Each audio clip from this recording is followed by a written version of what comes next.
all of this stuff is my fault.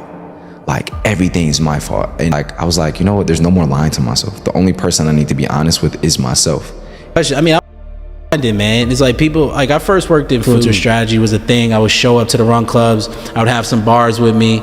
I think that toxic partner saw it, and maybe that contributed to the conflict. Now I'm forced to implement everything that I've been creatively writing in one notebook for the last 3 years. So 5 years in is when I personally was checked out. I've soft spots, we all have weak spots. And like, that's where the universe, that's where God speaks to you and says, here's what's going on.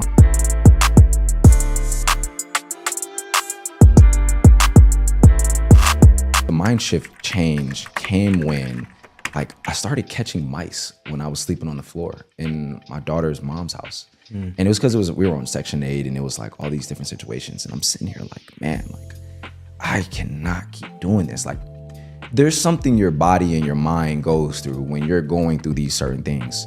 And it depends on the individual, what you do after you go through it after a certain amount of times. And at some point, you know, I started blaming everybody else for what was going on. Oh, my mom kicked me out, so it's her fault that I have to even catch these mice. And oh man, why is my car doing this? You know, it's this fault. And I started blaming everything. And there was just this one day, like I was sitting with my daughter, we were watching some movie. I think it's Encanto or something like that. Sitting there watching a movie, and I'm just like, every time I blame somebody, I'm giving somebody else power over me. And I started looking within, and I was like, all of this stuff is my fault. Like, everything's my fault. And I got down on myself for a period of time, but I think what happens is it was building resilience. Like, sometimes when you're self-aware and you're very self-aware, you can kind of look at things that you know you've done wrong and try to lie to yourself. But what I did was like, I was like, you know what? There's no more lying to myself. The only person I need to be honest with is myself. And that's the only way I'll be able to speak truth when I come on to these podcasts, or I do a YouTube video, or I speak to other individuals who look up to me. I have to be truthful and I have to be pure with my intentions. So I was like, you know what? Everything's my fault. And the moment I said that, I took all the power back from everybody else. And I said, wow, like, it's my decision on whether or not I want to wake up at 7 a.m. It's my decision if I want to go to the gym. If I'm fat, it's my fault. If I don't like my life, it's my fault. If I look at my bank account and I don't like the number that's in there, it's a reflection of what I've been doing over these last 90 days. So if I don't like it, then I should probably change. That's exactly what happened. And the mind shift is really changing your daily habits. You know, because I tell people all the time, you know, if you look at your bank account, for example, and you don't like the number that's in there, it's a sum of your decisions you've made throughout the last. Naomi Campbell gave you an opportunity. Virgil Abloh gave you an opportunity.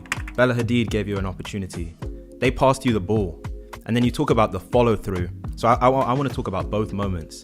So what were you doing that they gave you the opportunity? What do you think they saw? And then what was the follow through? How did you make sure you delivered?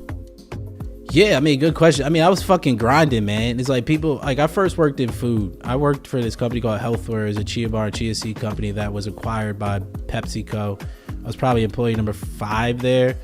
And I worked there out of school at Penn from about 2013 to 15, 16. But making $32,000 a year, maybe, sleeping on my friend's couch, fucking going. But I would, you know, you would have to prove yourself in that game, right? So I would be standing in fucking Whole Foods and Battery Park City. My friends who work at Goldman are coming in. I'm fucking chopping up chia bars, handing them out to folks. Like, yo, what is Joe doing? Went to an Ivy League school. You got to swallow your pride. But with that access that it got me to things and the stuff that I learned, right? So I was able to I made friends with people at Nike run clubs, because this is before like whatever influencer strategy was a thing. I would show up to the run clubs. I would have some bars with me. Be like, yo, have some of these. I go run with them, meet them, do that type of thing. Infiltrate. Always show up. Always show up. I do that with Nike. I did that with Lululemon. I did that with whatever. Made relationships, right? I'm hosting free workouts, not getting paid, pop-ups on West Side Highway. Call them Ocho System Saturdays. Doing it. Showing up. Clicking away. Then I got the Nike deal. Then I'm continuously upskilling. I get the Nike deal or Nike situation because Nike comes in and scouts a class. It was called Run Strong. The woman who works for Peloton, Robin, used to teach it, right? She hit me up the day before one of the classes. She said, I can't teach this class. I'm out of town. Can you cover it? I had 2 choices there. It was an early class. I did not want to cover it. Yeah. I did cover it. I may have been a little late, but whatever. I was there. 6:30, 7 a.m. Show up. I'm like, whatever. Let's do this. You got two choices. You know, you could be an asshole. It's early. You're annoyed. You're not gonna give a good class. You'll just get through it. But I'm like, I'm here. I'm gonna give a good experience. The people who were in that class that day happened to work for Nike. I had no idea they were there until they came up to me after the class. They said, Joe, we think you'd be a good fit for this. Do you want to, we're building out this program called 45 Grand. We love you to be a part of it. I'm like, hell yeah. Sure, but guess what? I showed up, right? Then there's a whole other story about this, but essentially Nike didn't follow up with me until randomly one day. I get a call like 3 months later after this. They're like, Joe, we're hosting trainer auditions at the office. Can you come in? I had a choice. I had to catch a train in 2 hours to go to Boston. I had to give a talk and to lead with some workouts up there. I was like, I don't think I can make it.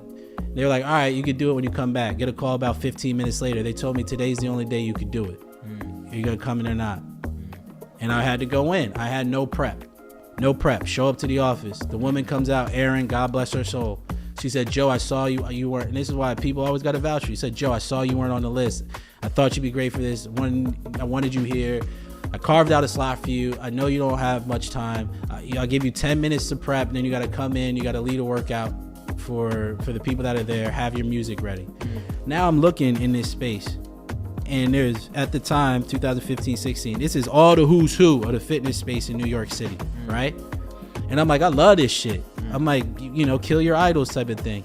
And she gave me 10 minutes of prep. I went in there, did well, and I eventually, you know, things cascaded, and I started to work for Nike. Kind of sat me down, the person I am today, and sat me down with the person I was that moved out.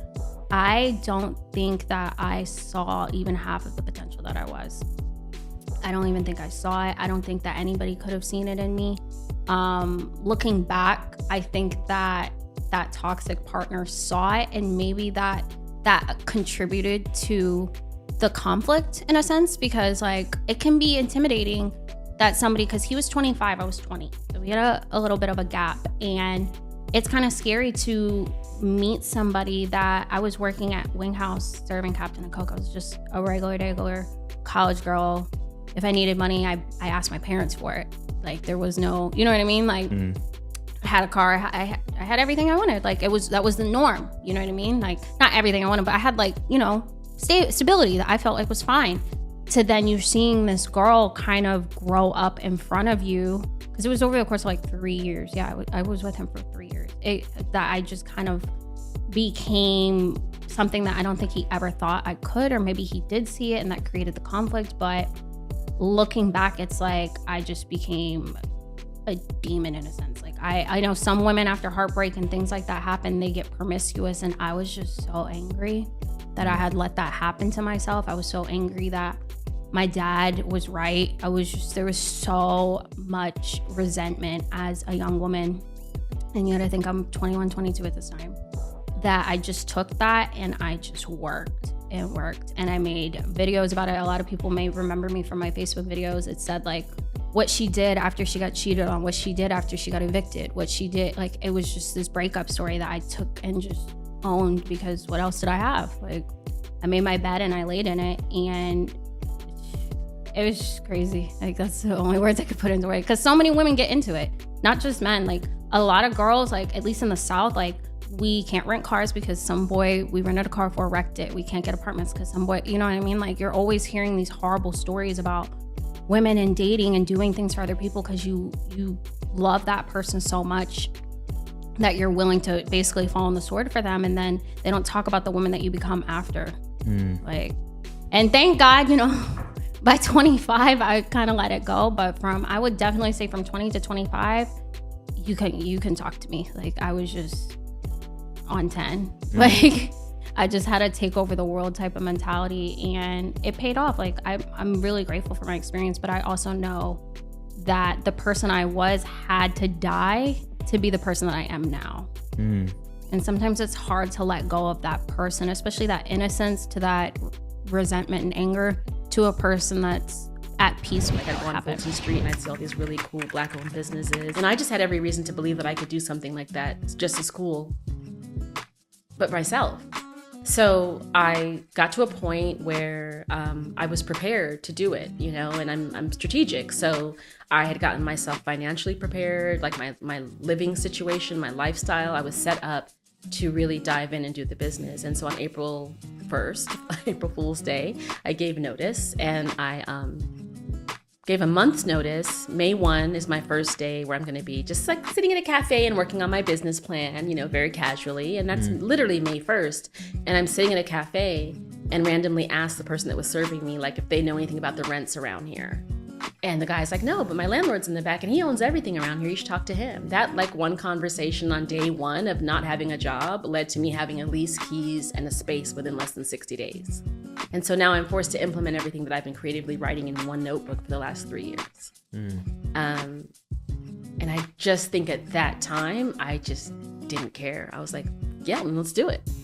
And I didn't really know all the different places I would bump my knees and knock my head. And I just didn't understand that at the time. I hadn't opened a business in the city of New York before. You have no idea how tough that is, So I thought I could do it. And I think it's great that I thought I could do it. I think now I'd be like, oh God. But then I was like, yeah, I just need to get some keys and get a place and put some wallpaper up and it'll be fine. You know what I mean? Like I just was so naive, it worked. And I've always had good ideas. I've always had great ideas about marketing things. I've always loved, before I even knew what marketing was, I've always loved in my mind showing off things that I love. If it's this glass of water, I'll sell you a gallon of it. Like that's just what it is. Yeah. So I knew I wanted services at that time, nail services, beauty services, to be fun, to be chic, to be affordable, to be uplifted, and just be upgraded overall in Brooklyn. And I thought that I could do that, and I thought that I could take that task at hand. And I did it, and I did it well for 10 years, and so much so that I opened multiple businesses. But 5 years into the 10 years, it no longer stimulated me. I was already on to the next, because I already told you, I'm not excited about anything for too long, and I'm always thinking about that next chapter. So 5 years in is when I personally was checked out, and was like, what's next? What else can I be doing? And I'm just noticing that, the only people really making money were the landlords and the realtors, because they were like releasing the spaces or renting the spaces or selling this. So I was like, oh, those are the people that are making money. And I have people in my personal life that are really heavy in real estate, and I see the difference. We're coming out of the recession, but they're coming out faster. So I'm like, I love a note. Okay. Because I remember like just 3 years ago where you were, and now, voila, like you dug yourself out of this recession hole. That really was a real estate crisis. But I noticed that real estate people were coming out of that hole faster. That brought my attention to real estate immediately. And I had a best friend that always thought that I should have been in real estate, like literally has never let it go. And I said, okay, I'll just get my license. I'll just try. And then I decided to get my license to sell houses because I was going to make a lot of money, and then decide to do another beauty business, something that wasn't so taxing, something that didn't require so much of my time. And I get in, and I'm in for a year, and I'm addicted. And so now it's like, I know I will be selling real estate. I always tell everybody I'm going to be 80 years old, just clicking around. I have a townhouse to go sell. I'll be right back. I know that I'll always do it at some level for the rest of my life. I've made that decision about a year in because I do love it. I didn't expect to love it, but I love it. And then I get in, and I struggled in the beginning a lot. But once I got my footing, as I do, I run, and I run faster, And that's why I say that's the gift, because there are people that I would believe are working and trying as hard as I am. But what I am so grateful for is when I really put my mind to things and really work hard, my results are amazing. That's the gift. That's something I don't take credit for. That's just fortune and being, just being fortunate, I think.